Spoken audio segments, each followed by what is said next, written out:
सदाशिवसमारम्भां शङ्कराचार्यमध्यमाम् अस्मदाचार्यपर्यन्तां वन्दे गुरुपरम्पराम्।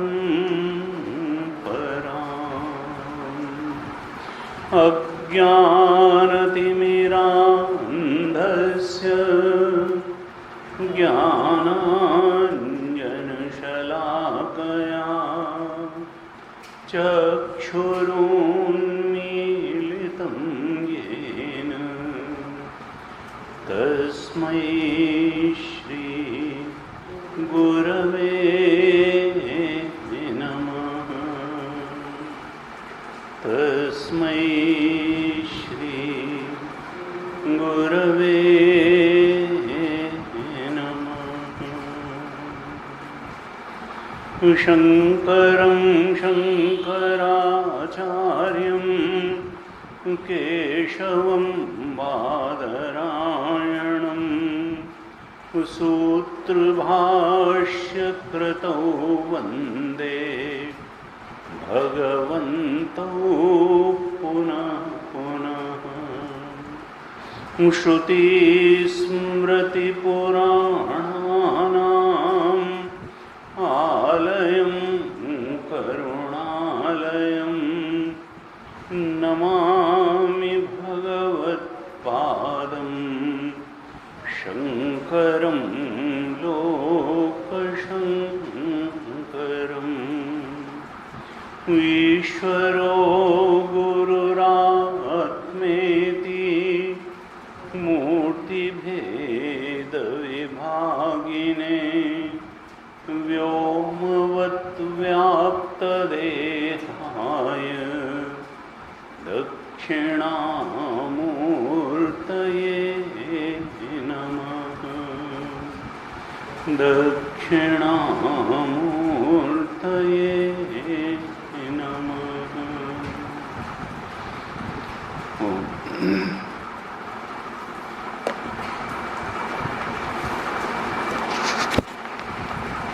आज बड़ा शुभ दिन है, गुरु पूर्णिमा का अवसर है और गुरु पूर्णिमा हम लोग भगवान वेदव्यास व्यास जयंती के रूप में गुरु पूर्णिमा को मनाया जाता है।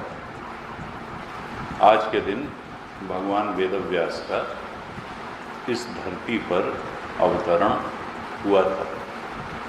और ये भी बड़े सौभाग्य और संयोग की बात है कि हम उनके द्वारा रचित वेदांत दर्शन का मूल ग्रंथ ब्रह्मसूत्र इस समय उसका अध्ययन कर रहे हैं। तो भगवान वेदव्यास के प्रति और अपनी सारी गुरु परंपरा के प्रति हम अपनी श्रद्धा को अभिव्यक्त करने के लिए ये गुरु पूर्णिमा का पर्व मनाते हैं। और हम तो कहते हैं भाई सदाशिव समारंभाम शंकराचार्य मध्यमाम अस्मदाचार्य पर्यंताम वंदे गुरु परंपरा। असल में अनुग्रह तो सभी का है। जिन ऋषियों ने मंत्र का दर्शन किया, क्योंकि ऋषि मंत्र दृष्टा हैं, जिनकी शांत चित्त आत्मबोध की दशा में वेद के मंत्र उनको रिवील हुए। इसीलिए ऋषियों ने ये नहीं कहा कि हम मंत्र करता हैं, हम मंत्र रचयिता हैं, कहा नहीं, हम मंत्र दृष्टा हैं। ये तो चित्त की जब वो स्थिति आई, बोध की वो स्थिति आई, तो मंत्र उनके चित्त पटल पर उभर आए। वो दृष्टा थे और मंत्र को उन्होंने देखा। तो ऋषि कौन? मंत्र दृष्टा। और इस तरह से जो जैसे गायत्री मंत्र है तो विश्वामित्र उसके रचयिता नहीं है, दृष्टा है, मंत्र दृष्टा ऋषि। तो जो ऋषि जिनके अनुग्रह से हमको सर्वार्थ प्रकाशक वेद की प्राप्ति हुई, और इसलिए उन्होंने कहीं हमारे रचनाकार का नाम ही नहीं दिया, वेद किसकी रचना है नहीं। और हम मानते हैं इसीलिए कि अपौरुषेय। क्यों? क्योंकि उसमें अपौरुषेय ब्रह्म के बारे में बताया गया है। अपौरुषेय ब्रह्म का साक्षात्कार करना उसका चरम और परम उद्देश्य है। और हम ये भी मानते हैं कि ये भगवान की सनातन वाणी है। जिस परमात्मा ने संसार की रचना की, जिसने ब्रह्मा जी को उत्पन्न किया इस सृष्टि की रचना के लिए, जिसने पंचभूत की सृष्टि की, उसने ही मनुष्य को जीवन का उद्देश्य भी दिया और ब्रह्मा जी को भी बताया कि इस सब सृष्टि का मतलब क्या है। तुमको ये जो मनुष्य शरीर मिला है इसका उद्देश्य क्या है। ये जो अनेकता से भरी हुई सृष्टि दिखाई देती है, इस सृष्टि का उद्देश्य क्या है, इसके पीछे सत्य क्या है, तुम यहाँ क्यों आए हो, कैसे आए हो इस शरीर में, और शरीर में आ गए हो तो फिर तुमको करना क्या है। 4 पुरुषार्थ, धर्म अर्थ काम मोक्ष। तो क्या अर्थ और काम तक ही सीमित रह जाना है, कामनाओं की सिद्धि हो जाए और धन की प्राप्ति हो जाए, फिर थोड़ा बढ़े तो कहा नहीं, धर्मानुसारी अर्थ की प्राप्ति और धर्मानुसारी भोग की प्राप्ति करना ही ठीक है, और फिर उससे ऊपर उठे तो कहा नहीं, परम पुरुषार्थ तो मोक्ष है। परम पुरुषार्थ मोक्ष है, और मोक्ष का अर्थ है स्वरूप का बोध। स्वरूपावस्थान ही मोक्ष का अर्थ है। जब तक वो स्वरूपावस्थान नहीं हो जाता, जब तक अपने ब्रह्म स्वरूप का बोध नहीं हो जाता, तब तक ये संसरण बना ही रहेगा। तो चरम और परम लक्ष्य, परम पुरुषार्थ तो मोक्ष है, स्वरूप अवस्थान है। इसमें वेद बिल्कुल स्पष्ट है। हमारे सारी गुरु परंपरा का यही मत है, और इसी उद्देश्य की सिद्धि के लिए भगवान वेदव्यास ने वेदांत के मूल ग्रंथ ब्रह्मसूत्र की रचना की, जिसका हम अध्ययन कर रहे हैं। आज सबसे पहले जरा एक कागज़ हमको भी दे दीजिएगा, गुरु स्तोत्रम का एक कागज़ हमको दे दीजिए। जो बचे थे वो कहाँ रख दिए उसने हैं? अच्छा ये रखें, तो आप अपना ले लीजिए, फिर हम यहाँ से ले लीजिए, आप ले लीजिए, है आपके पास? ठीक। अच्छा ये तो यहीं दीपक तले अंधेरा हो गया, तो जिसको ज़रूरत होगी यहाँ से ले लेगा। तो सबसे पहले हम गुरु स्तोत्रम का पाठ करेंगे और उसके बाद में फिर ब्रह्मसूत्र पर चर्चा प्रारंभ करेंगे और अंत में जो है फिर प्रसाद वितरण आरती से समापन करेंगे। पहले गुरु स्तोत्रम का पाठ करते हैं, साथ साथ करेंगे। आप भी करिए। अखंडमंडलाकारं व्याप्तं येन चराचरं तत्पदं दर्शितं येन तस्मै श्री गुरवे नमः। अज्ञानतिमिरान्धस्य ज्ञानाञ्जनशलाकया एक ये भी ले लीजिए। चक्षुरुन्मीलितं येन तस्मै श्री गुरवे नमः।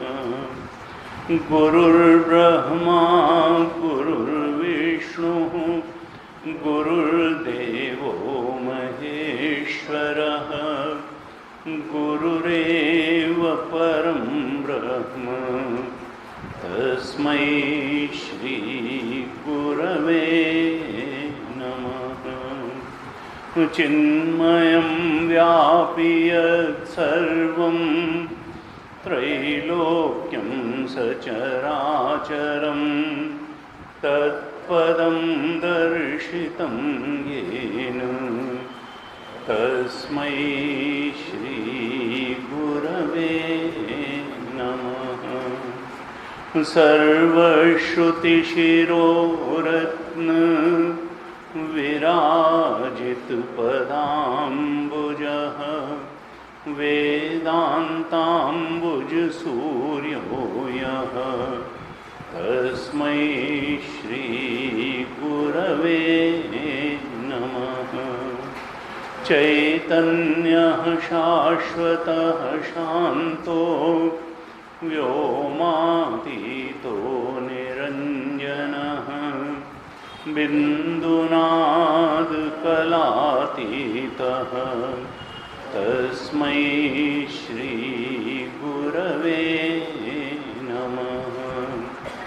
अनेकजन्म सम्प्राप्त कर्मबन्धविदाहिने आत्मज्ञानप्रदानेन तस्मै श्री गुरवे नमः। शोषणं भवसिन्धोश्च ज्ञापनं सारसम्पदः गुरोः पादोदकं सम्यक् तस्मै श्री गुरवे नमः। न गुरोरधिकं तत्त्वं न गुरोरधिकं तपः तत्त्वज्ञानात् परं नास्ति तस्मै श्री गुरवे नमः। गुरुरादिरनादिश्च गुरुः परमदैवतं गुरोः परतरं नास्ति तस्मै श्री गुरवे नमः। त्वमेव माता च पिता त्वमेव बन्धुश्च सखा त्वमेव विद्याद्रविणं त्वमेव सर्वं मम देव त्वमेव सर्वं मम देवदेव।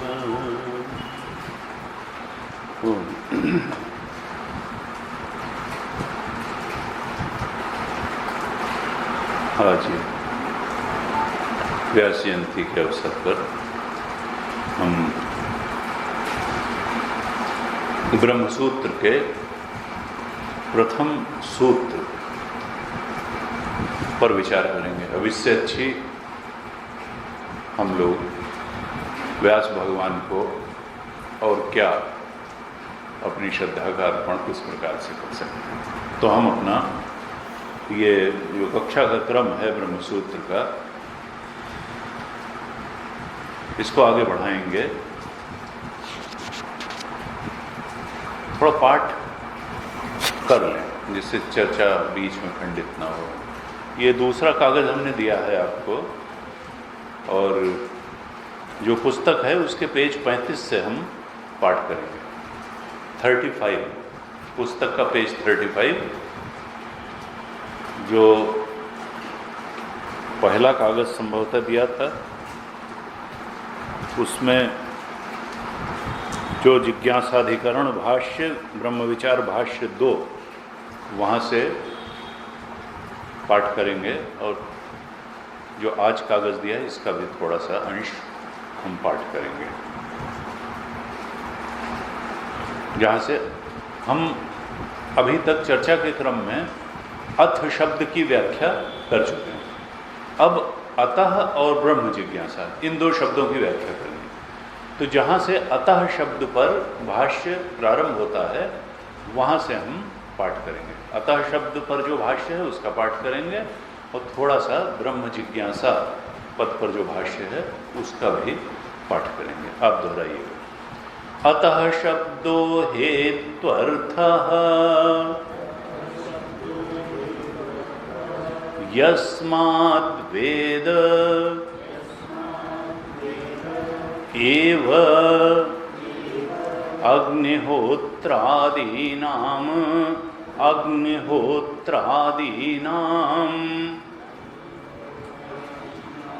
श्रेयः साधनानाम् अनित्यफलतां दर्शयति तद्यथा इह कर्मचितो लोकः क्षीयते। एवं एव अमुत्र पुण्यचितो लोकः क्षीयते इत्यादिः। तथा ब्रह्म विज्ञानात् अपि परं पुरुषार्थं दर्शयति। ब्रह्मविद् आप्नोति परम् इत्यादिः। तस्माद् यथोक्त साधन संपत्ति अनंतरम ब्रह्म जिज्ञासा कर्तव्या। ब्रह्मणो जिज्ञासा ब्रह्म जिज्ञासा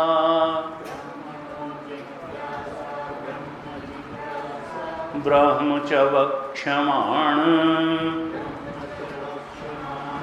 लक्षणं जन्माद्यस्य यतः इति। अतएव न ब्रह्म शब्दस्य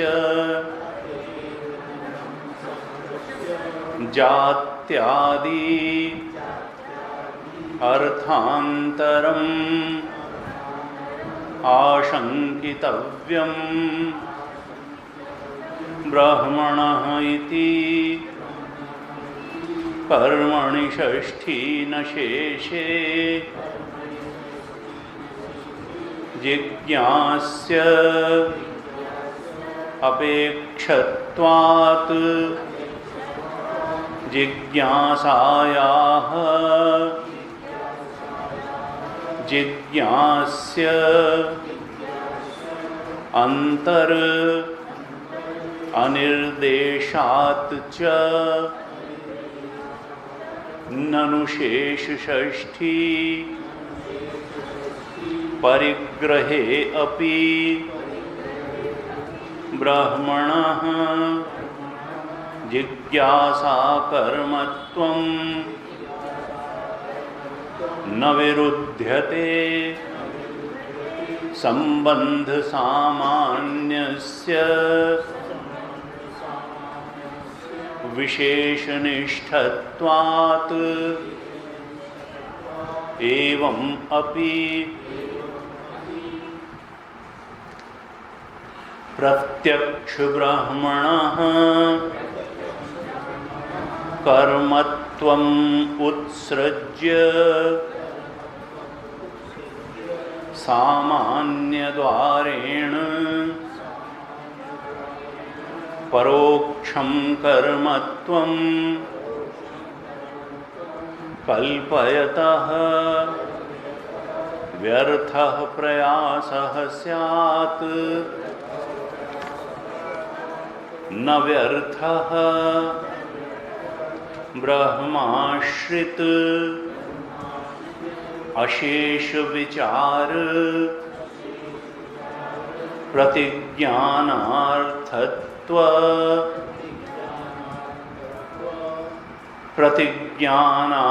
प्रतिज्ञानार्थत्वात् प्रतिज्ञानार्थत्वात् इति चेत् न प्रधान परिग्रहे तद अपेक्षितानां अर्थ आक्षिप्तत्वात् ब्रह्म ही ज्ञानेन आप्तुम् इष्टतमत्वात्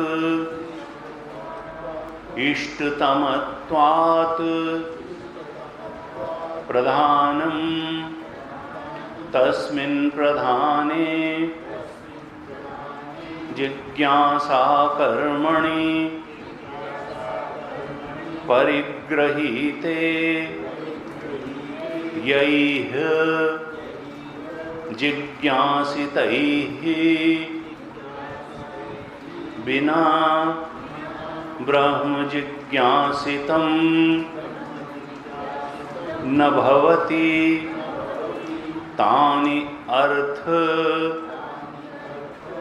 आक्षिप्तानि एव इति न पृथक् सूत्रयितव्यानि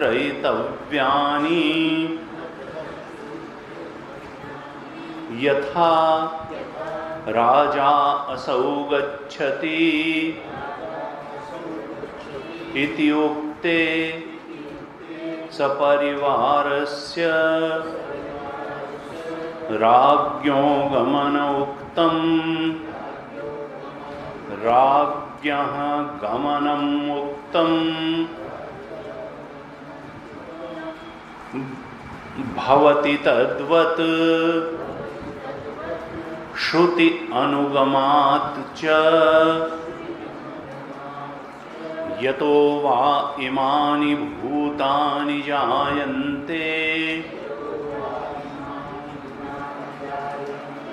इत्याद्याः श्रुतयः तद्विजिज्ञासस्व तद्ब्रह्म इति प्रत्यक्षम् एव ब्रह्मणः जिज्ञासा कर्मत्वं दर्शयन्ति तच्च कर्मणि षष्ठी परिग्रहे सूत्रेण अनुगतं भवति तस्मात् ब्रह्मणः इति कर्मणि षष्ठी ज्ञातुम् इच्छा जिज्ञासा अवगति पर्यन्तं ज्ञानम् संवाच्याः इच्छायाः कर्मफल विषयत्वात् इच्छायाः ज्ञानेन हि प्रमाणेन अवगन्तुम् इष्टं ब्रह्म ब्रह्मावगतिः पुरुषार्थः निःशेष संसार बीज अविद्यादि अनर्थ निबर्हणात् अविद्यादि अनर्थ निबर्हणात् तस्माद् ब्रह्म विजिज्ञासितव्यम्।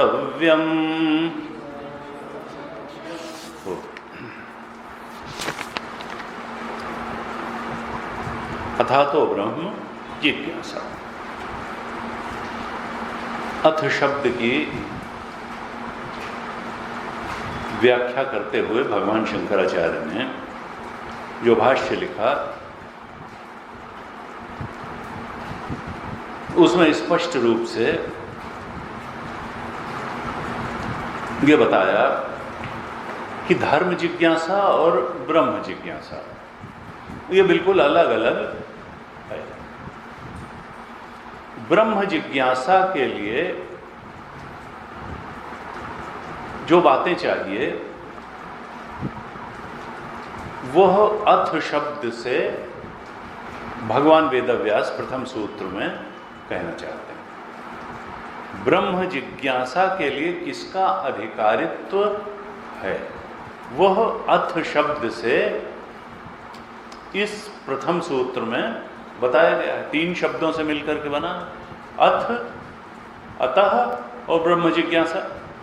तो अथ शब्द का अर्थ है वह अधिकारित्व जो किसी साधक में होगा तो फिर उसको ब्रह्म जिज्ञासा होगी, और बिना जिज्ञासा हुए तो किसी को उस चीज को पाने की इच्छा होती ही नहीं है।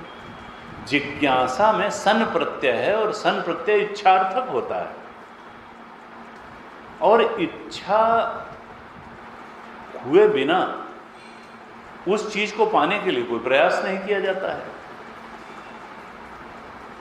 इच्छा का ही फल होता है इच्छित वस्तु की प्राप्ति। अब यहां इच्छित वस्तु कौन है? ब्रह्म, क्योंकि जिज्ञासा उसी की। अब वो जिज्ञासा हो कैसे? हमने पिछली कक्षा में चर्चा, जिसको जो चीज चाहिए होती है, जिसको धन चाहिए होगा वो कोई फैक्ट्री लगाने की जिज्ञासा करेगा, नौकरी पाने की करेगा। जिसको जिस चीज, किसी को विवाह करने की इच्छा है तो वो उस ढंग से अपना चलेगा। अच्छा घर बनवाने की इच्छा है तो वो उसके बारे में विचार करेगा, और जब उस इच्छित वस्तु की इच्छित स्थिति परिस्थिति की प्राप्ति हो जाएगी तो फिर वही उसका जो प्राप्तव्य था वो उसको प्राप्त हो गया। तो जिज्ञासा, इच्छा, यहां पर इच्छित वस्तु क्या है? ब्रह्म। इससे ऊपर कुछ इच्छा हो नहीं सकती। तो कहा किसको होगी ये ब्रह्म जिज्ञासा? ब्रह्म को जानने की इच्छा किसको होगी? कहा जो अथ शब्द जिसके जीवन में घटेगा उसी को ब्रह्म जिज्ञासा होगी। और ये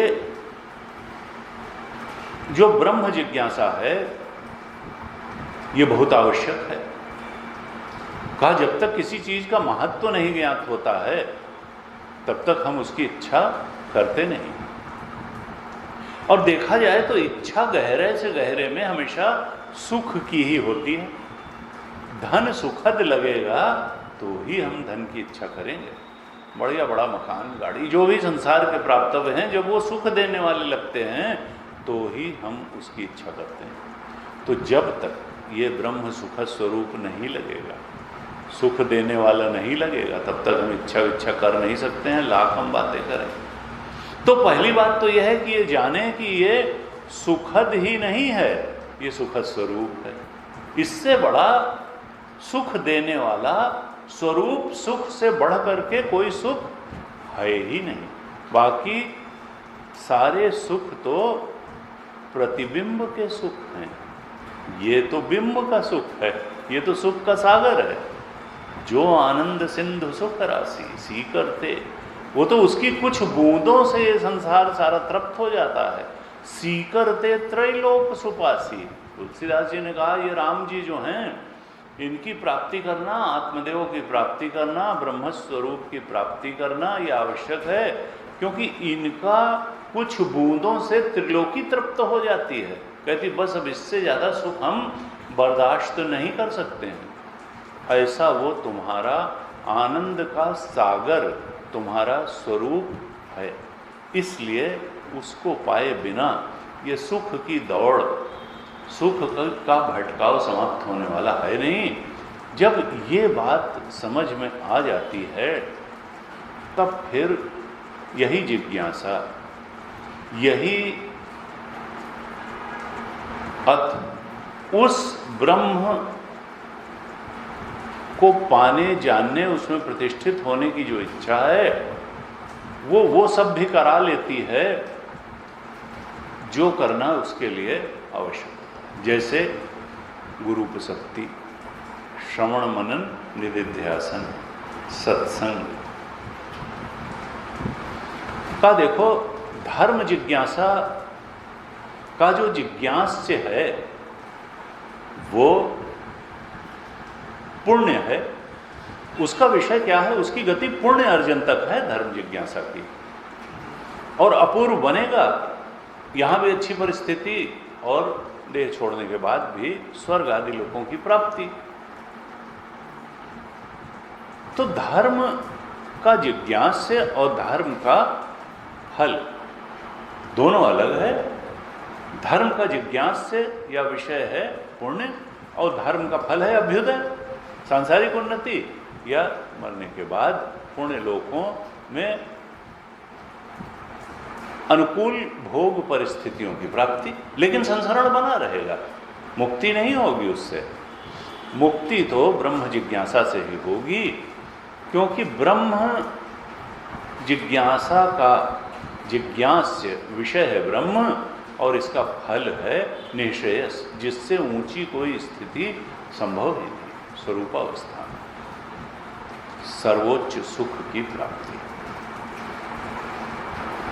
अपराधीन स्थिर सुख की प्राप्ति, जिसकी हमको तलाश है गहरे में, जिसके लिए हम जन्म जन्मांतर से भटक रहे हैं कि कोई ऐसा सुख मिल जाए जो कि फिर आने के बाद जाए न हो, जो किसी पर आश्रित न हो।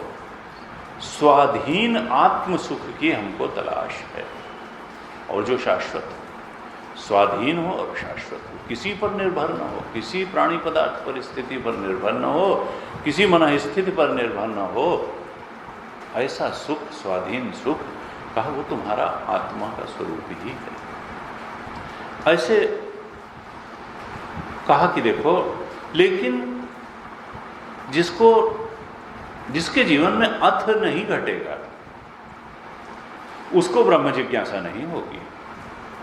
ये जो और अथ का शब्द का अर्थ क्या बताया था? साधन चतुष्ट है, विवेक, वैराग्य, शम, दम, उपरति, श्रद्धा, तितिक्षा और समाधान। षट संपत्ति और विवेक, वैराग्य, षट संपत्ति, मोक्षा, ये साधन चतुष्ट है। हमने पिछली कक्षा में चर्चा की थी। तो ये साधन चतुष्टय के होने पर ब्रह्म जिज्ञासा हो जाएगी, चाहे धर्म जिज्ञासा हो और चाहे ना हो। इस प्रकार से कहा कि देखो क्या कहना चाहते हैं भगवान शंकराचार्य कि हे साधक, जो सिद्ध पुरुष है, ब्रह्मबोध प्राप्त संत है, उसमें तो ये साधन चतुष्टय सहज ही उसके लक्षण होते हैं। लेकिन अगर नहीं है तो साधना क्या बनती है कि हम इन साधन चतुष्टय को अपने जीवन में लाएं, हम विवेक उत्पन्न करें। किसका विवेक? नित्यानित्य विवेक, वैराग्य, षट संपत्ति और मोक्ष की इच्छा। अगर हम इस प्रकार से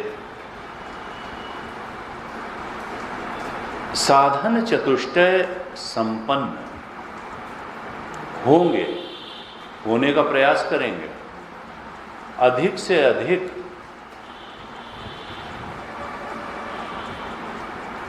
षट संपत्ति अपने जीवन में लाएंगे, क्योंकि ये ब्रह्म जिज्ञासा के लिए पूंजी है। और ब्रह्म जिज्ञासा से ब्रह्म ज्ञान होगा, अर्थात ब्रह्म ज्ञान के लिए ये पूंजी है। इसको जैसे जैसे ये पूंजी हमारे पास होगी, ब्रह्म ज्ञान रूपी फल की प्राप्ति हमको होगी। इसलिए ये षट संपत्ति रूपी पूंजी जुटानी है।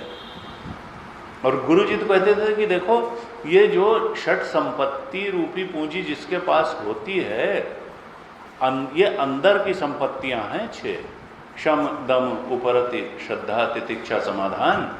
ये अंदर की संपत्तियां जिसके पास होती हैं, उसके पास बाहर की संपत्ति भी का भी अभाव नहीं होता। जितनी आवश्यकता होती है वो आती है, क्योंकि गुणी व्यक्ति कार्य अच्छे ढंग से करने में सक्षम होता है। और जब कार्य आप अच्छे ढंग से करेंगे तो अच्छा परिणाम भी आएगा। अब उसका जो लक्ष्य होगा परिणाम, आपका लक्ष्य अगर ब्रह्म है तो ब्रह्म आ जाएगा, और धन है तो धन आ जाएगा, और मकान है तो मकान आ जाएगा, पद है तो पद आ जाएगा। जो भी लक्ष्य होगा उसकी प्राप्ति तो हो ही जाएगी, अगर आप डेडिकेटेड होकर के बिल्कुल पूरे कंसंट्रेशन के साथ काम करने में सक्षम हैं।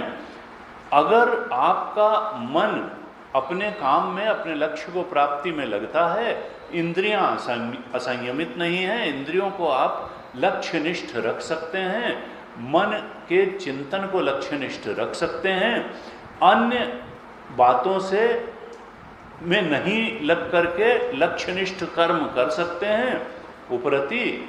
और आपको श्रद्धा भी है, किसी के कहने से बहकावे में नहीं आते हैं कि ये करना चाहिए कि नहीं करना चाहिए। श्रद्धा पूरी है लक्ष्य में आपको, या जो गुरु ने साधन बताया है उस साधन पथ में पूरी निष्ठा है। तो अगर मन का संयम है, इंद्रिय का संयम है, कर्म लक्ष्यनिष्ठ है, उपरति है, श्रद्धा है और तितिक्षा भी है, ये नहीं कि थोड़ी सी बात में थक गए ना, ज़्यादा जो है देर तक थकने के बाद भी अपने काम में लगे रह सकते हैं। तितिक्षा और समाधान, चित्त की एकाग्रता। हम जो है ये बता सकते हैं कि हम एकाग्र चित्त हो करके और ध्यान कर सकते हैं।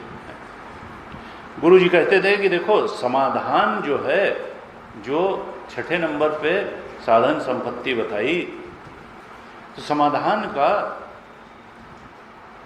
अर्थ क्या है कि हम जितना प्रतिशत अपने मन का निवेश लक्ष्य में कर सकते हैं, उतना ही प्रतिशत समाधान की संपत्ति हमारे पास है। क्योंकि हमारे मन में बिखराव रहता है। लक्ष्यनिष्ठ शम का अर्थ है मन का संयम, अर्थात मन भटके नहीं, मन का विक्षेप न हो। और समाधान का अर्थ क्या है कि वो भटकाव रहित मन लक्ष्य में निवेश हो जाए, उसका लक्ष्य में अपने चित्तैकाग्रता ध्यानम तत्वोद्मिका, समाधान की परिभाषा दी भगवान शंकराचार्य। चित्त की एकाग्रता, चित्त का निवेश, लक्ष्य निष्ठ चिंतन लगातार हम कर सकें, लक्ष्य में अपने मन का निवेश कर सकें, यही समाधान की संपत्ति है।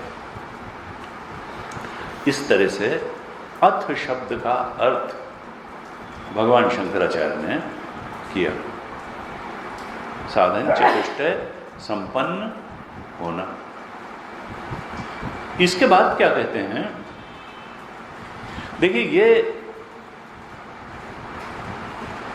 जो 4 सूत्र हैं ये एक तरह से पूरे ब्रह्मसूत्र का एक जिस्ट है। इन 4 सूत्रों को जब हम ठीक तरह से समझ लेंगे तो एक शॉर्ट में हमने पूरे ब्रह्मसूत्र को एक प्रकार से कंसीव कर लिया, समझ लिया। तो ब्रह्मसूत्र का हमने चर्चा की थी, तीसरा अध्याय है साधना अध्याय, उसमें विभिन्न प्रकार की साधनाएं बताई हैं। तो अथ शब्द में देखा जाए तो वो पूरा तीसरा अध्याय आ गया, पूरा साधना अध्याय ही अथ शब्द से मानो भगवान वेदव्यास ने कह दिया और भगवान शंकराचार्य ने भाष्य में उसको एक्सप्लेन कर दिया। तो इसमें जो साधन चतुष्टय बताया अथ शब्द में वो तो आ ही जाएगा, साथ में वो सब साधनाएं भी आ जाएंगी जिनको करने से विवेक वैराग्य आदि उत्पन्न होते हैं।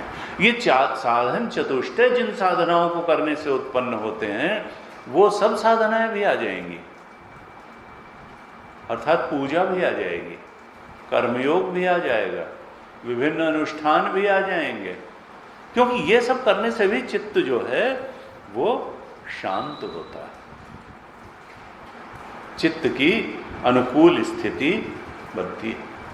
तो इसलिए जितनी भी साधनाएं हैं वो वास्तव में सारी अथ शब्द से कह दी गई हैं। और ये मुख्य रूप से बताया कि जिज्ञासा से इस साधन चतुष्टय का अविनाभाव है। अविनाभाव का अर्थ क्या है कि इसके होने से ये होगा और इसके नहीं होने से ये नहीं होगा। अर्थात साधन चतुष्टय अगर होगा तो ब्रह्म जिज्ञासा होगी, और साधन चतुष्टय अगर नहीं हो संपन्न होगा तो ब्रह्म जिज्ञासा नहीं होगी। अविनाभाव है, इसके होने से ये होगा और इसके नहीं होने से ये नहीं होगा।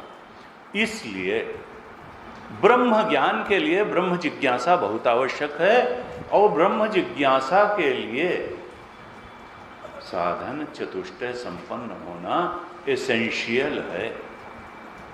इसलिए प्रारंभ पहले सूत्र का पहला शब्द है अथ।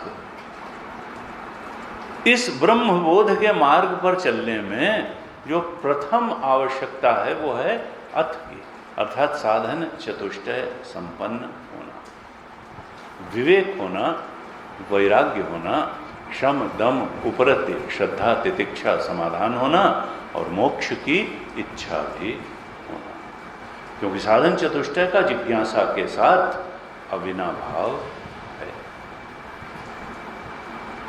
ये ब्रह्मज्ञान की कमाई करने के लिए आवश्यक पूंजी है।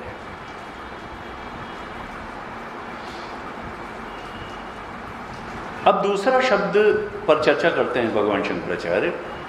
कहते हैं अतः शब्द हेतु अर्थ। ये जो अतः शब्द है, अथातो, अथातो शब्द दो से मिलकर बना, अथ और अतः।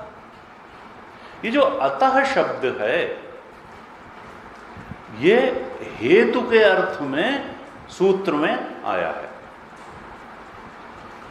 ये क्या कहता है? हेतु। अतः शब्दो हेतु अर्थ, हेतु अर्थ। ये जो अतः शब्द है ये हेतुवाचक है। हेतु का अर्थ क्या है? जिसके होने से, जो हमने मांडूक्य में भी चर्चा की थी, क्या होता है? हेतु और फल। कर्म अगर हेतु है तो शरीर फल है, कर्म से ये शरीर बना है। बीज अगर हेतु है तो वृक्ष फल है। अब इसमें वहां मांडूक्य में कहा था, देखो हेतु और फल का कोई, यानी कार्य और कारण, जिसको साधारण भाषा में कहते हैं कि अंडा और मुर्गी, मुर्गी और अंडा, कोई कौन कारण है कौन कार्य है। कर्म हेतु है तो शरीर फल है, और फिर शरीर हेतु है तो कर्म फल है।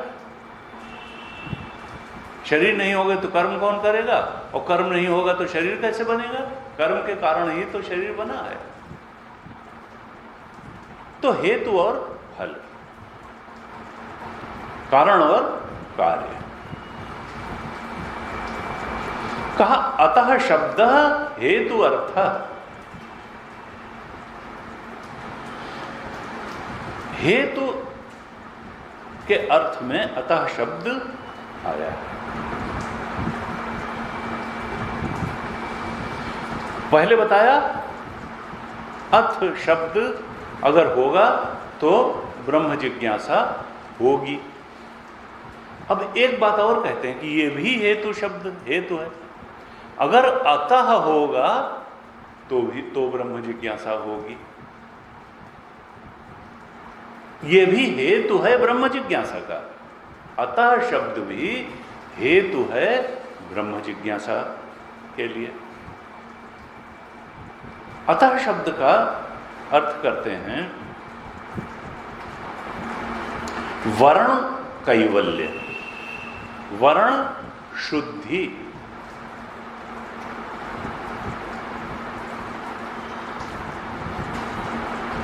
साधन चतुष्टय। जब साधक के जीवन में अच्छे ढंग से आ जाता है तो उसका एक शुभ परिणाम होता है कि उसको लक्ष्य बिल्कुल स्पष्ट हो जाता है कि हमको पाना क्या है। अभी जो पाना है उसका स्वरूप नहीं स्पष्ट है, वो तो फिर आत्मज्ञान ही हो जाएगा, ब्रह्मबोध ही हो जाएगा। लेकिन ये साधन चतुष्टय का एक शुभ परिणाम क्या होता है कि साधक को बिल्कुल स्पष्ट हो जाता है कि हमारा लक्ष्य क्या है, अर्थात उसको अपना वर्ण बिल्कुल स्पष्ट हो जाता है। उसके वर्ण की शुद्धि हो जाती है, और यहां तक शुद्धि हो जाती है कि वर्ण कैवल्य हो जाता है। वो जानता है कि जीवन में वर्ण और सब चीजें काम चलाऊ हैं, हमारा प्राप्तव्य जो है वो केवल और केवल ब्रह्म ही है, और कुछ प्राप्तव्य नहीं है, बाकी सब काम चलाऊ चीजें हैं। काम चलाऊ हैं। अगर शरीर ही ठीक नहीं होगा तो फिर कैसे साधना कैसे होगी। अगर भोजन पानी रहना घर ही नहीं मिलेगा तो फिर साधना कैसे होगी। लेकिन उनका उपयोग सहायक कारण है, वो मुख्य लक्ष्य नहीं है, वो सहायक लक्ष्य है जो हमारे मुख्य लक्ष्य को पाने में सहायता करता है। इसलिए उसकी उतनी ही उपयोगिता है, उतनी ही अहमियत है। लेकिन हमारा साधक को बिल्कुल स्पष्ट होता है कि हमारा जो वास्तविक वर्ण है वो ब्रह्म ज्ञान ही है, ब्रह्मबोध ही है। तो वर्ण शुद्धि हो जाती है, वर्ण कैवल्य हो जाता है। 10 चीजों का वर्ण नहीं करता वो, क्योंकि हमारी प्राथमिकता में गुरु जी कहते हैं अक्सर स्पिरिचुअल अपलिफ्टमेंट, स्पिरिचुअल जो हमारा लक्ष्य होता है वो कहीं जीवन में 6-7वें नंबर पे आता है, और इसलिए वो 5 मिनट के ध्यान या 3 मिनट का अगरबत्ती दिखाना और यहीं तक सीमित रह जाता है। वो हमारा वर्ण कैवल्य नहीं बनता कि हम धन भी कमा रहे हैं, हमने परिवार भी हमारा है, ये चरम लक्ष्य नहीं है। चरम और परम लक्ष्य ब्रह्मबोध ही है। ये सब काम चलाऊ लक्ष्य। धन भी होना चाहिए, संबंध भी होने चाहिए, घर भी होना चाहिए, गाड़ी भी, लेकिन ये अपने आप में लक्ष्य नहीं है। ये सहायक उपकरण हैं, सहायक बातें हैं उस परम लक्ष्य के लिए, ब्रह्मबोध के लिए। का साधन चतुष्टय का शुभ परिणाम होता है वर्ण कैवल्य या वर्ण की शुद्धि। और ये क्यों होगा? तो कहते हैं अन्यत्र शरणम अपश्यन्न। जब साधक ये देख लेता है कि अन्यत्र कहीं शरण है ही नहीं, न धन हमको वो दे सकता है जिसकी अंदर से गहरी चाहत है, जिस शाश्वत और स्वाधीन सुख की हमको चाहत है, वो धन नहीं दे सकता, वो कोई संबंध भी नहीं दे सकता। वह शाश्वत और स्वाधीन सुख केवल और केवल ब्रह्म ज्ञान स्वरूप बोध स्वरूपावस्थान ही दे सकता है। इसलिए साधन चतुष्टय संपन्न साधक को बिल्कुल स्पष्ट हो जाता है कि हमारा लक्ष्य केवल और केवल ब्रह्म ज्ञान है, और इसके अलावा हमारा वास्तविक लक्ष्य कुछ नहीं है, क्योंकि और कहीं शरण मिलने वाली नहीं है। शरण शाश्वत और स्वाधीन सुख में ही है, और वह शाश्वत और स्वाधीन सुख हमारा स्वरूप है, हमारा ब्रह्म स्वरूप है। इसलिए अन्यत्र शरणम अपश्यन्य, और कहीं भी शरण न देखते हुए वो बिल्कुल स्पष्ट हो जाता है कि हमारा वर्ण केवल और केवल ब्रह्मबोध है। यही वर्ण कैवल्य अतः शब्द का अर्थ है। अथ शब्द का अर्थ था साधन चतुष्टय संपन्न होना, और अतः शब्द का अर्थ है वर्ण कैवल्य, वर्ण शुद्धि। अब सवाल यह है कि वर्ण कैवल्य ज्यादा आवश्यक है या साधन चतुष्टय संपन्न होना ज्यादा आवश्यक है? तो कहा दोनों ही आवश्यक। पहले कौन आवश्यक? तो इसमें तो अथ पहले कहा, फिर अतः बाद में। गुरु जी कहते थे देखो, अथ बहुत डिटेल में भाष्यकार ने भी लिखा इस पर भाष्य, और अतः पे छोटा भाष्य लिखा, लेकिन इसका मतलब ये नहीं है कि अतः का महत्व कहीं से भी अथ से कम है। और इसमें गीता जी मदद करती हैं। गीता जी ने कहा 9वें अध्याय में, अपि चेत सुदुराचारो भजते माम अनन्य भाग साधुरेव समन्तव्य सम्यक व्यवसितो हि सह क्षिप्रम भवति धर्मात्मा शश्वत शांतिम निगच्छति कौन्तेय प्रतिजानीहि न मे भक्तः प्रणश्यति। भगवान वहां कहते हैं चाहे सुदुराचारी हो, बहुत पापी हो, खोज खोज के पाप किए हो, अपिचेत सुदुराचार हो, लेकिन भजते माम अनन्य भाव, अनन्य रूप से मेरी मुझ में मन लगाया हो, उसने भजन करता हो, अपने मन को अनन्य, ना अन्य, अनन्य का गीता में बहुत है। यानी ना अन्य का मतलब क्या है, अनन्य भाग का मतलब क्या है कि वर्ण कैवल्य हो गया उसका। अगर उसने कोई साधन, वो था सुदुराचारा, वो कोई साधन चतुष्टय संपन्न नहीं था, वो तो सुदुराचारा था। केवल एक क्वालिटी उसमें आई कि भजते माम अनन्य भाग, अर्थात अतः घट गया उसके जीवन में, वर्ण कैवल्य हो गया, भजते माम अनन्य भाग, अनन्य रूप से मेरा भजन उसने शुरू कर दिया। उसका चित्त कहीं इधर उधर अब भागता नहीं है, भगवत समर्पित चित्त है। अनन्य भाव से जो मेरा भजन करने लगा वो सुदुराचारी था, साधन चतुष्टय संपन्न नहीं था। भजते माम अनन्य भाव, तो साधु रे वो समन्तव्य, साधन चतुष्टय तो उसमें आ ही जाएगा, साधु तो वो बने ही जाएगा। अगर अनन्य भाग भजते हो गया तो साधन, अतः अगर जीवन में घट गया तो अथ तो घट ही जाएगा। देखिए ये गीता का श्लोक ये बता रहा है। इसलिए अतः को हल्के में नहीं लेना। वर्ण क्या, वर्ण कैवल्य अगर घट गया जीवन में, भजते माम अनन्य भाग हो गया, तो साधुरेव समन्त्य, अपिचेत सुदूराचारो रहा होगा, लेकिन अब तो साधुरेव समन्तव्य, सम्यक व्यवसितो ही सर। और क्षिप्रम भवति धर्मात्मा, वो साधन चतुष्टय हो जाएगा, संपन्न हो जाएगा, धर्मात्मा हो जाएगा, और शाश्वत शांतिम निगच्छति, उसको ब्रह्मबोध भी हो जाएगा। कौन्तेय प्रतिजानी ही न मे भक्ता प्रण, मेरे भक्त का नाश नहीं होता। वो चाहे सुदूराचारी रहा हो, लेकिन अब तो अनन्य भाग हो गया, उसका नाश नहीं होता है। तो इसलिए हमको ध्यान रखना है कि अतः को अंडर एस्टिमेट नहीं करना है। ये ब्रह्म जिज्ञासा और ब्रह्मबोध के लिए अतः भी बड़ा महत्वपूर्ण है। वर्ण शुद्धि और वर्ण कैवल्य हो जाना ये बड़ा महत्व का है। अगर हमारा वर्ण शुद्ध हो गया, स्पष्ट हो गया, बिल्कुल फर्स्ट और टॉप प्रायोरिटी हो गई ब्रह्मबोध, तो फिर अथ भी घट जाएगा। व्यक्ति में वो सब बातें आने लगती हैं, सत्संग भी हो जाता है, साधन चतुष्टय संपन्न, अर्हता भी आ जाती है, लेकिन अन्यत्र शरणम अवश्य। देखना चाहिए कि देखो ब्रह्म जिज्ञासा एवं कर्तव्य, हमारा कर्तव्य केवल और केवल ब्रह्म जिज्ञासा है, और ब्रह्म जिज्ञासा ही कर्तव्य है।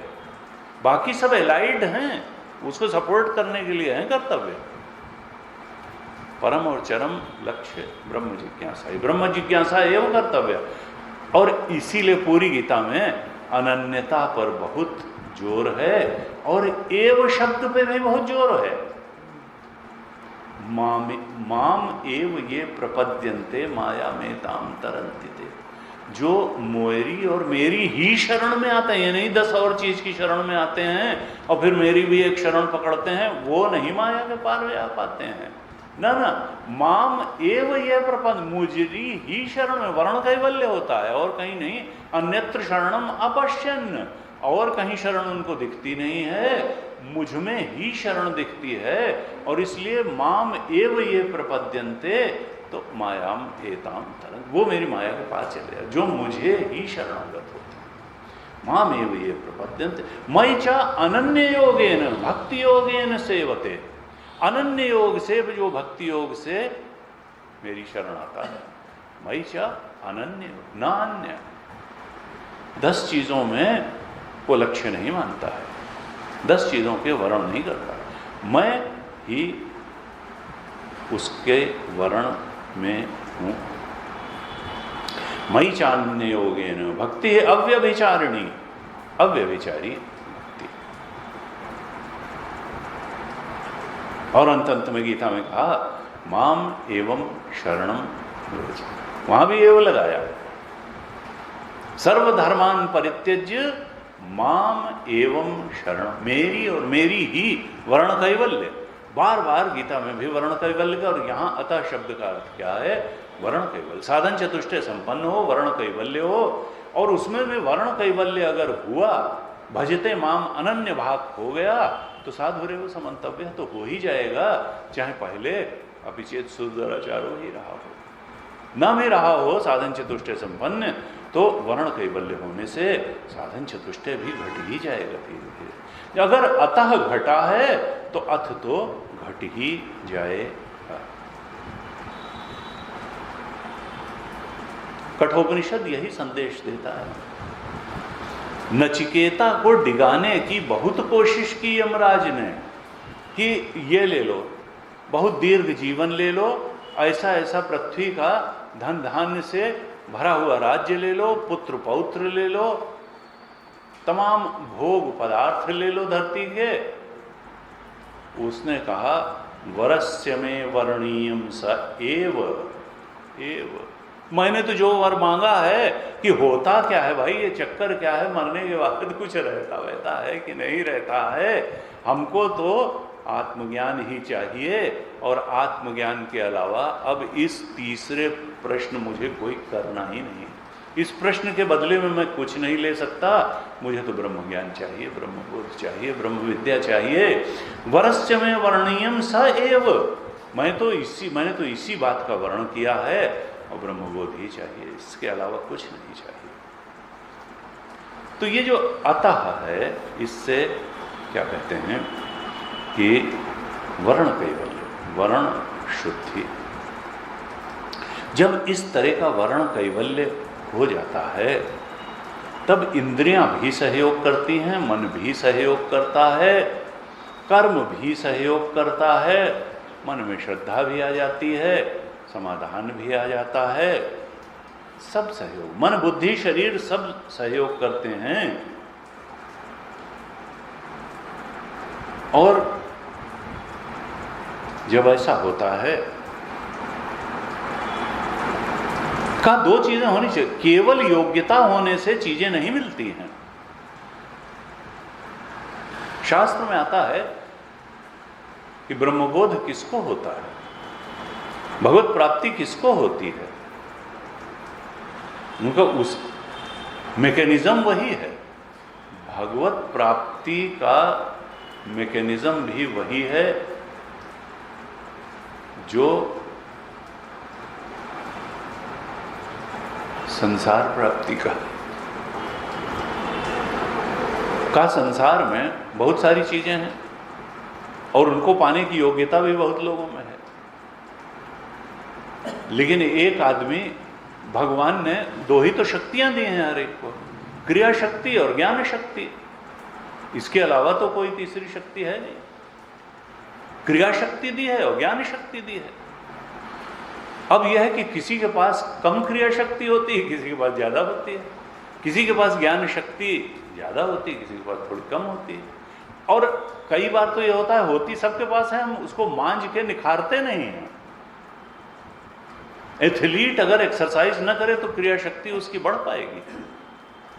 उसमें भी पर्टिकुलर लॉन्ग जंप के लिए अलग, हाई जंप के लिए अलग, जेवलिन थ्रो के लिए अलग, ऐसे हॉकी खेलने के लिए अलग, और ज्ञान शक्ति में भी है। तो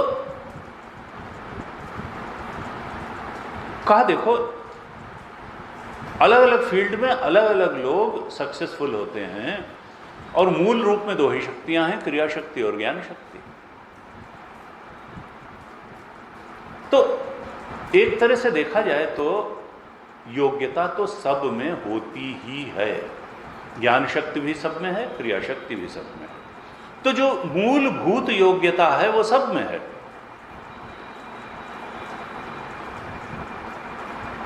तो अंतर फिर क्यों आता है? कहा अंतर आता है कि चाहत सबकी अलग अलग होती है, सामर्थ्य ऑलमोस्ट वही होती है, थोड़े अंतर से सामर्थ्य वही, सबके पास क्रिया शक्ति है और सबके पास ज्ञान शक्ति है, लेकिन चाहत अलग अलग है।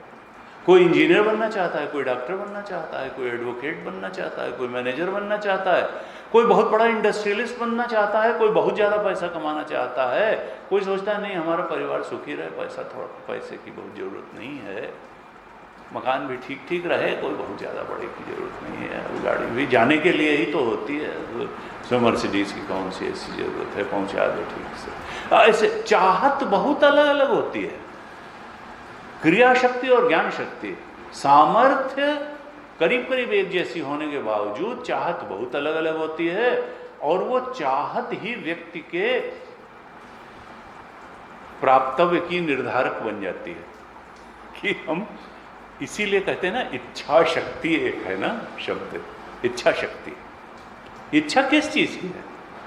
अथा तो ब्रह्म जिज्ञासा है, ब्रह्म को जानने की इच्छा है, कि धन को पाने की इच्छा है, कि भोग को पाने की इच्छा है, संसार के इच्छा है किस चीज की?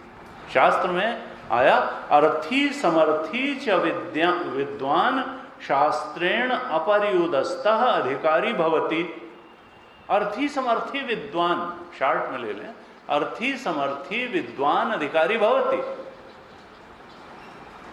अर्थी समर्थी, सामर्थ्य ही केवल नहीं जो है काम करती है कि हम समर्थ हैं तो हमको प्राप्त हो जाएगा, अर्थी भी होना चाहिए। अर्थी समर्थी विद्वान अधिकारी भवति। बुद्धिमान संसार में बहुत लोग पढ़े हैं, क्या यूनिवर्सिटी के प्रोफेसर्स के पास बुद्धि नहीं है? क्या साइंटिस्ट के पास बुद्धि नहीं है? इतने बड़े बड़े इंस्टॉलेशंस चलाने वालों के पास क्या बुद्धि नहीं है? तो ब्रह्मज्ञानी क्यों नहीं हो जाते? अखंडानंद महाराज कहते थे केवल बुद्धि होने से ब्रह्मज्ञानी नहीं हो जाता है। अर्थ ही है ही नहीं, चाहत है ही नहीं, चाहना नहीं है, जिज्ञासा इच्छा है ही नहीं जब ब्रह्मज्ञान की, तो फिर हो कैसे जाएंगे? वर्ण केवल वर्ण जिस चीज का होगा वही तो प्राप्त होगी। वर्ण है ही नहीं, चाहत है ही नहीं, शुरुआती चाहत भी नहीं है, वर्ण कैवल्य की तो बात ही जाने दीजिए। तो अर्थी समर्थी च विद्वान अधिकारी बहुत भवति। ब्रह्मबोध के लिए अधिकारित्व क्या है कि अर्थी भी हो और समर्थी भी हो। समर्थी कब होगा? साधन चतुष्टय संपन्न होगा तो समर्थी होगा, और वर्ण कैवल्य अगर होगा तो अर्थी होगा कि हाँ हमको ये और यही चाहिए। अन्यत्र शरणम अपश्यन्य, वो जानेगा कि ब्रह्म जिज्ञासा एव कर्तव्या, हमारा तो लक्ष्य केवल और केवल ब्रह्म जिज्ञासा है। क्योंकि शाश्वत और अपराधीन सुख, शाश्वत और किसी भी चीज पर निर्भरता न रखने वाला सुख, वो तो आत्म सुख ही है।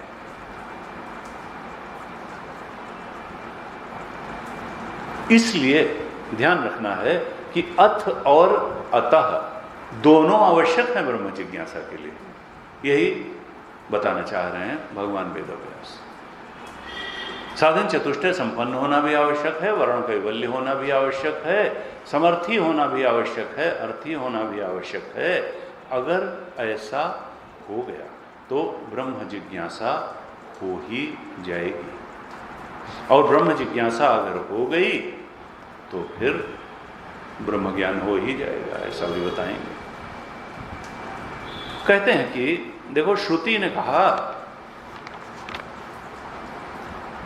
यस्मात् वेद एव अग्निहोत्रादीनाम श्रेय साधनानाम अनित्य फलताम दर्शयति। ये श्रुतियां जो हैं वो बताती हैं कि जो अग्निहोत्र आदि अर्थात धार्मिक कर्मकांड बताने वाली जो श्रुतियां हैं वो ये भी बता देती हैं कि इस कर्मकांड का कोई नित्य फल आने वाला नहीं है। अग्निहोत्रादीनाम श्रेय साधनानाम अनित्य फलताम दर्शयति। वही श्रुतियां जो कर्मकांड की श्रुतियां हैं, अग्निहोत्र आदि की विधि बताती हैं, वही ये भी बता देती हैं कि इसके फल के रूप में तुम कोई ब्रह्मबोध और शाश्वत सुख मत समझना कि मिल जाएगा। इसका फल तो अनित्य ही है। इस कर्मकांड वगैरह से जो तुम फल प्राप्त करोगे ये अनित्य फल होगा। जैसे इसमें एक दृष्टांत दिया है छांदोग्य उपनिषद का पुस्तक में, तद यथा इह कर्म चितो लोकः क्षीयते एवं एव अमुत्र पुण्य चितो लोकः क्षीयते। वेद में ही बताया कि देखो अग्निहोत्रादि जो साधन हैं वो ठीक है, तुमको फल देंगे, कर्मकांड की जो विधियां हैं वो फल देंगी, अच्छा फल देंगी, लेकिन उनका फल अनित्य ही होगा। वो नित्य फल नहीं दे पाएंगी, कोई शाश्वत सुख की प्राप्ति नहीं करा पाएंगी। कैसे? श्रुति ने कहा जिस प्रकार इस लोक में यथा तद यथा इह कर्म चितो लोकः क्षीयते, इस लोक में जो भी कर्म किया जाता है उस कर्म का जो फल आता है वो काल में नष्ट हो जाता है। जैसे इस संसार में कर्म का फल काल में नष्ट हो जाता है। कर्म करके एक घर बनाया तो मालूम है कि इसकी एक सर्टेन लाइफ है, ये काल में नष्ट हो जाएगा। एक पद कमाया, काल में वो कहा जाएगा रिटायर हो जाओ।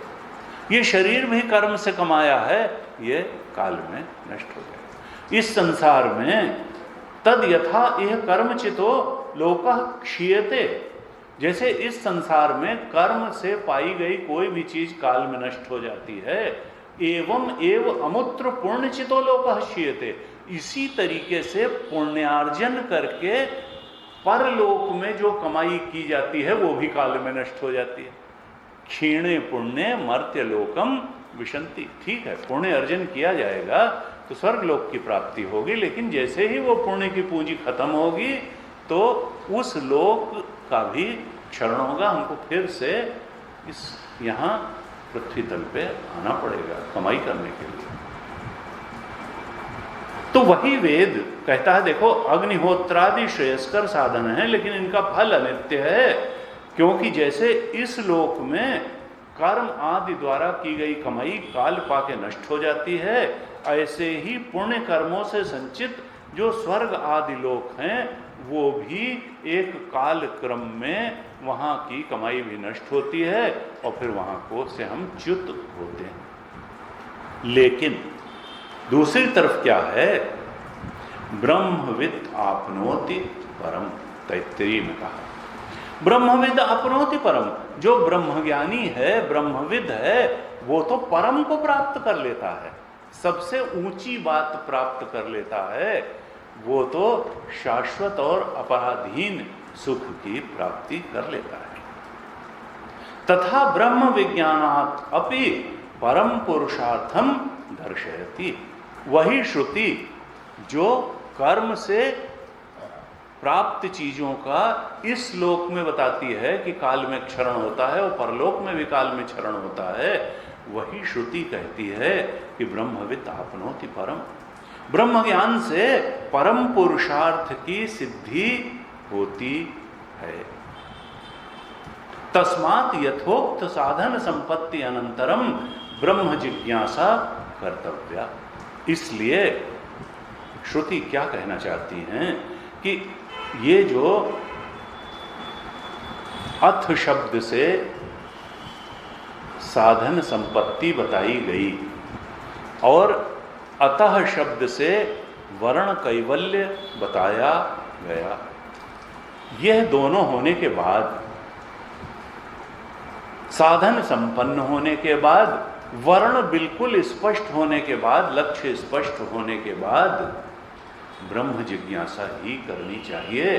ब्रह्म जिज्ञासा के अलावा कुछ करने का ऑप्शन बचता ही नहीं। वर्ण, प्रयोजन, हेतु, केवल और केवल क्या बचता है साधक के लिए? ब्रह्म जिज्ञासा। वरस्तु में वर्णीयम सैव, नचिकेता बन जाता है कि मेरा वर्ण अब आत्मज्ञान के अलावा कुछ नहीं। तुम यमराज चाहे जो प्रलोभन हमको दो, हम किसी प्रलोभन में फंसने वाले नहीं हैं, क्योंकि हमें बिल्कुल स्पष्ट है कि हमारा वर्ण जो है वो तो आत्मबोधि है। और क्यों है? अन्य वर्ण क्यों नहीं है? क्योंकि हमें बिल्कुल स्पष्ट है कि ये जो हमारा जिज्ञास्य ब्रह्म है, जिस ब्रह्म की हमको जिज्ञासा है, वो धर्म से पाया नहीं जा सकता है, वो कर्मजन्य नहीं है, वो अनुग्रहजन्य भी नहीं है, वो उपासना से भी नहीं पाया जा सकता है। क्योंकि जो अनुग्रह करके देगा वो ले भी सकता है। अगर वो किसी पर निर्भर होगा, कहा वो परिच्छिन्न भी नहीं, दृष्टा की भांति भी नहीं है। तदा दृष्टो स्वरूपे, दृष्टा को तो ब्रह्म रूप से जब तक नहीं जाना, इसलिए वो ध्यान से, योग से भी नहीं पाया जा सकता है। वो तो केवल उसको वेदांत द्वारा ही पाया जा सकता है। तभी तो वेदांत प्रमाण है ब्रह्मबोध में। अगर वो किसी और चीज के द्वारा भी पाया जा सकता होता तो फिर वही प्रमाण हो जाता या काटा जा सकता। प्रमाण वही होता है कि जो अन्य प्रमाण के द्वारा न तो जाना जा सके और न जिसको निगेट किया जा सके। रूप का ज्ञान आंख से अगर होता है तो अन्य किसी 4 इंद्रियों से न तो उस ज्ञान को पाया जा सकता है, न उस ज्ञान को रिफ्यूट किया जा सकता है, काटा जा सकता है।